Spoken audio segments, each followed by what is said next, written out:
Bonjour à tous. Troisième guerre mondiale, le point de bascule, c'est maintenant.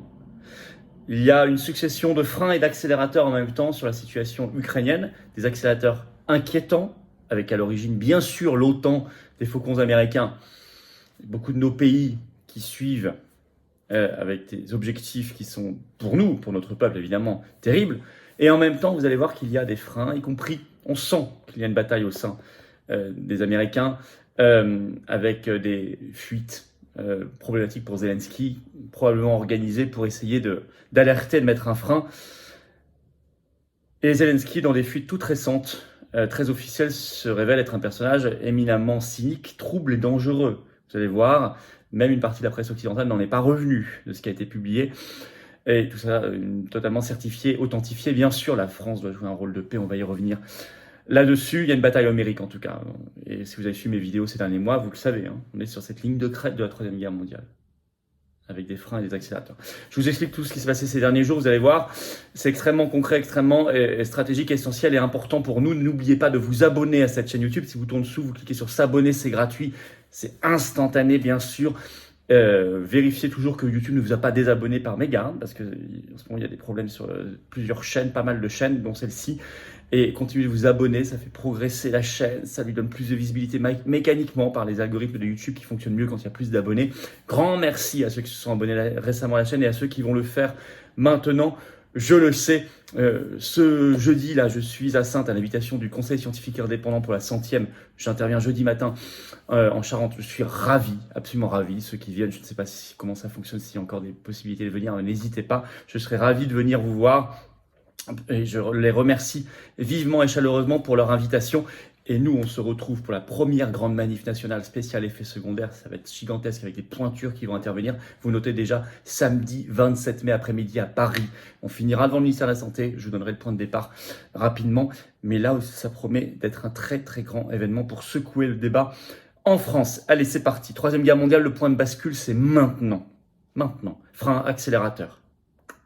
Bataille homérique et un Zelensky qui se révèle trouble et dangereux.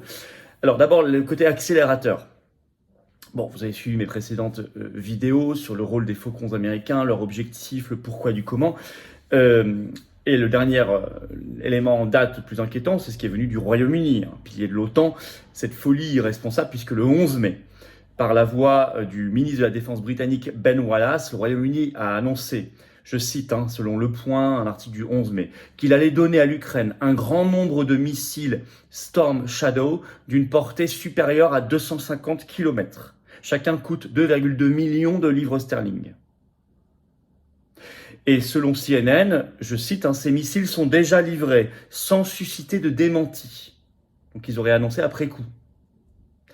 Le Point insiste en disant que c'est le premier pays à livrer des missiles longue portée à l'Ukraine pour officiellement, je cite, repousser les forces russes basées sur le territoire souverain de l'Ukraine. Donc le Royaume-Uni a dit, d'accord, mais ne les utilisez pas sur le territoire russe. Sauf que c'est maintenant techniquement possible. Donc ça, là c'est une rupture, c'est une nouvelle escalade, et c'est évidemment un accélérateur vers la Troisième Guerre mondiale. D'ailleurs, il y a eu une réaction en face, la journée même, le 11 mai, très vive de la Russie, rapportée par le Daily Mail ce 11 mai. La Russie, je cite, menace le Royaume-Uni d'une réponse militaire adéquate. Et même le représentant de la Russie en Crimée a déclaré à l'agence RIA Novosti que le Royaume-Uni pourrait être transformé en territoire dévasté. Il l'a menacé de destruction. Donc, vous voyez l'escalade là, verbale jusqu'ici. Et avec, évidemment, en grand danger, en grande ligne de mire, la Troisième Guerre mondiale. Autre accélération, les livraisons d'armes qui ont été annoncées récemment dans le cadre d'une tournée dans différents pays européens de Zelensky, par l'Allemagne ce 14 mai. Ce pays annonce de nouvelles livraisons d'armes pour 2,7 milliards d'euros à Zelensky pour préparer la contre-offensive. Avant cela, la veille, il était en Italie, également au Vatican, où il a vu le pape. Et le 14 mai au soir, arrivé surprise à Paris, dîner à l'Élysée avec Macron et communiqué de presse signé de Zelensky et de Macron. Je cite, la France va équiper plusieurs bataillons ukrainiens avec des dizaines de blindés et de chars légers. Des dizaines de blindés et de chars légers pris sur l'armée française. Comment mettre de l'huile, encore une fois, sur le feu? Pour l'instant, Macron a refusé l'envoi d'avion. Mais ce 15 mai, nous verrons ce que ça donne, Zelensky part à Londres. Et on découvre un Zelensky fou furieux. Alors ça, c'est très récent, très intéressant, des fuites sorties ce 13 mai dans le Washington Post, très officiel. Ce sont, je cite, des documents classifiés du renseignement américain détaillant des communications du président ukrainien avec ses principaux collaborateurs et chefs d'état-major. En fait, espionnés par les Américains. Et on voit là toute une folie. Il y a même des gens qui essaient de le modérer autour de lui. Et puis, quelles sont ses cibles réelles hors du discours officiel? Je vais vous lire un extrait. Écoutez bien. Monsieur Zelensky aurait notamment proposé d'occuper des villes frontalières russes, de bombarder un oléoduc transportant du pétrole russe vers la Hongrie et de mener des frappes en Russie avec des missiles à longue portée ou en utilisant des drones. Les drones, ils le font d'ailleurs. Missiles à longue portée, on vient d'en parler avec le Royaume-Uni. Je cite toujours le Washington Post. Les documents révèlent un dirigeant aux instincts agressifs qui contraste fortement avec son image publique d'homme d'État calme et stoïque, résistant à l'assaut brutal de la Russie, observe le Washington Post. L'article rapporte toutefois plusieurs cas où c'est le président ukrainien qui réfrène les ambitions militaires de ses subordonnés. Mais, ça, ce sont les accélérateurs. Côté frein, je repars de ces documents qui sont gênants pour Zelensky. D'ailleurs, le Washington Post lui a demandé d'y réagir et il a répondu que c'était des fantasmes, parce que ça le gêne, ça ne dépeint pas un beau tableau de lui. Et justement, comment se fait-il qu'ils se retrouvent dans la presse, ces documents américains? Ils ont été publiés, donnés à la presse. Est-ce que justement, ça n'est pas pour activer un frein, pour essayer de prévenir, d'alerter l'opinion publique, des dirigeants, d'empêcher des catastrophes? Moi, la publication de ces documents, j'y vois aussi une tentative de frein. Et on voit d'ailleurs que des signaux se lèvent dans le sens de frein enclenché.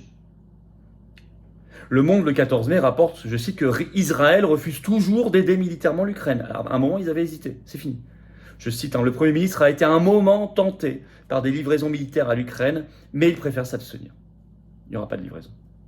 Par ailleurs, un deuxième pays dans l'Union européenne après la Hongrie qui bascule, l'Autriche. Deuxième pays donc dans l'Union européenne après la Hongrie qui un peu se rebiffe. C'est rapporté par l'agence TASS ce 12 mai qui montre que l'Autriche, en réunion des ministres des Affaires étrangères de l'Union européenne, a critiqué le 11e paquet de sanctions de l'Union européenne contre la Russie. C'est une première pour l'Autriche.